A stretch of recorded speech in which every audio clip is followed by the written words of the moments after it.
এই মহাবিশ্বের একদিন পরিসমাপ্তি ঘটবে, কিন্তু কবে ঘটবে সেটা একমাত্র সৃষ্টিকর্তাই ভালো জানেন।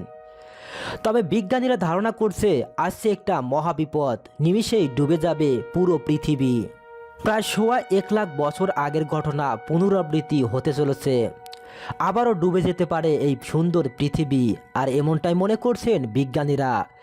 সে সময় সমুদ্রপৃষ্ঠের পানি বৃদ্ধি পাওয়ার কারণে ভূপৃষ্ঠ ডুবে গিয়েছিল, তখন তলিয়ে গিয়েছিল মহাসাগরগুলোর নিচে। এর কারণ ছিল অ্যান্টার্কটিকা মহাদেশে বরফের পাহাড় গলে যাওয়া। বিজ্ঞানীরা বলছেন পৃথিবীর সামনে আবারও আছে সেই মহাবিপদ। প্রাগৈতিহাসিক যুগের ওই ঘটনার মতো পৃথিবী আবারও সম্পূর্ণ তলিয়ে যেতে পারে। তবে এবার সেই মাত্রা অনেক বেশি হবে বলে ধারণা করছে বিজ্ঞানীরা। 70 থেকে 80 ফুট পর্যন্ত পানি বৃদ্ধি পেতে পারে, যা 6 থেকে 7 তলা ভবনের উচ্চতাকেও ছাড়িয়ে যেতে পারে। আর এমন বিপর্যয় হলে প্রথমে ধাক্কা আসবে বাংলাদেশ, মালদ্বীপ, শ্রীলঙ্কার মতো দেশগুলোতে। ওরেগন ইস্ট ইউনিভার্সিটি জলবায়ু বিজ্ঞান বিভাগের একটি গবেষণা সম্প্রতি এমনটাই তথ্য দিয়েছেন।